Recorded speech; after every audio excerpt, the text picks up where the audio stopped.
Hello guys, welcome back to this channel. In this today's tutorial, I'm going to show you how we can remove caption on Opus Clip. Okay, let's get into it guys. Here I have added captions to my video on Opus Clip, and I'm going to show you how we can remove the captions.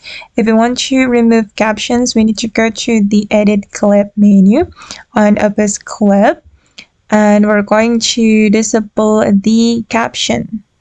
But wait guys, before I remove the caption, I'm going to show you how the caption looks like.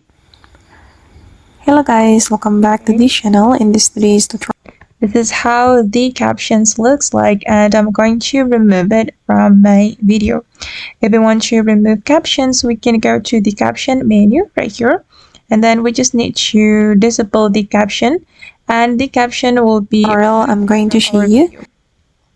And the caption will be removed from our video. Okay, just remove the caption. How we can create black shadow. Okay, and now the caption has been removed from my video. And then don't forget to click on save changes to save the editing. Okay guys, and that's all the way to remove captions on Opus Clip. I hope this tutorial will be useful for you. Thank you so much for watching, and bye.